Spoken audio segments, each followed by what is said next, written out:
Okay, good morning mga solar. Usapang RSD tayo or Rapid Shutdown Device. So ito yung ating RSD CJ Benny model BFS 11, clip type. Itong RSD is 2:1. So ito yung tingnan natin sa likod. Ito yung ating specification. C Benny BFS-11. So yung input power niya is up to 2,200 watts. Yan yung maximum. 20 amps and then 110 volts DC yung input voltage niya. IP68, meaning is pwede sa outdoor. Yan, clip type. Yan yung tingnan natin yung kanyang connection port. So, makikita natin dito is power, pan is 4 panel, and then string STG. So yung power is may in and out. Yung in is yun yung main source natin.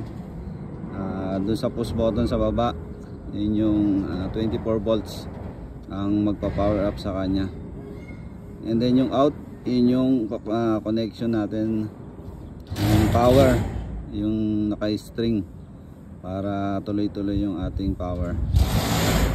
And then yung ating panel, ito yung positive connector at saka negative connector. So bali good for to since ang kanyang maximum voltage is 1,110 volts DC.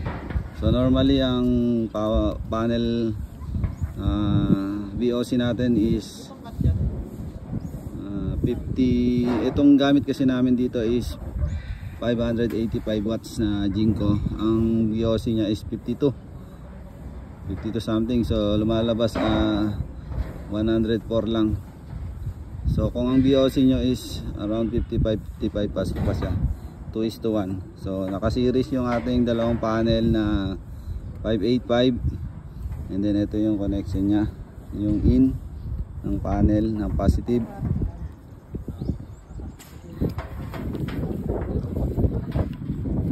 So ito positive ng panel natin, connect natin dito. And then yung sa pangalawang panel, yung negative niya. So dito sa connected. So medyo since nasa roof tayo. And then yung string, ito na yung string level na magko-connect sa string natin.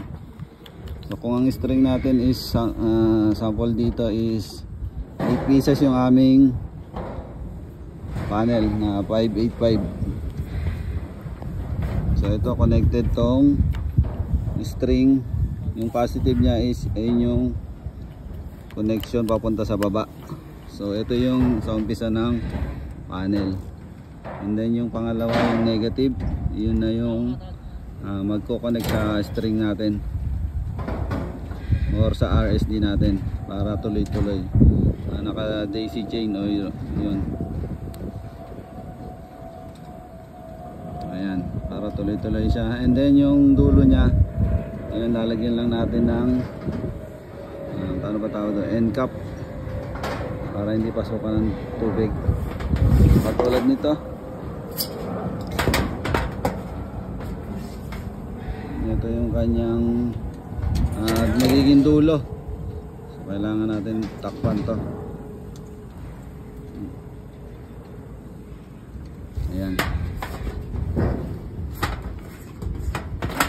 Ayan.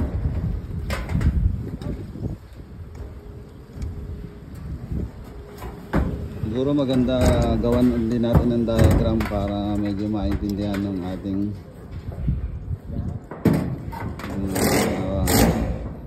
subscriber. Yan.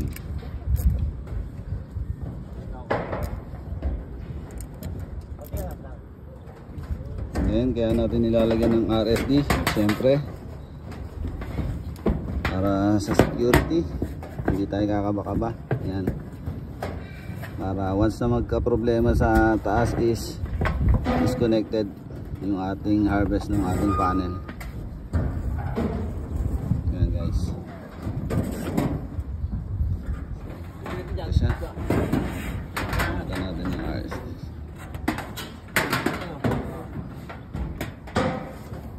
Then yung clip type nga, yung dati kasi ng RSD, yung ibang RSD is naka-clip na dito sa railings natin.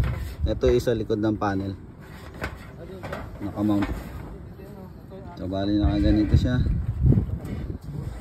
Dahil yung umbok ng ating panel is nakapasok to, naka-clip. Naka-mount na pala to. Hindi na natin mai-move, nakaabang na. Ayan guys, thank you. So, ito yung ating connector seal. Ito yan, yan, naglalak siya para safe yung ating input cable.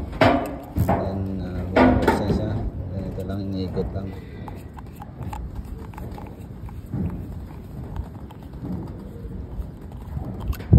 Yun, pasok yung wire dito.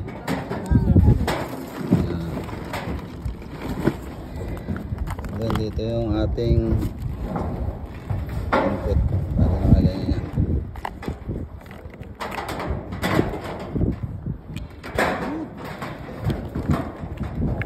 Tapos ilalak natin yan. Seal na siya. Okay.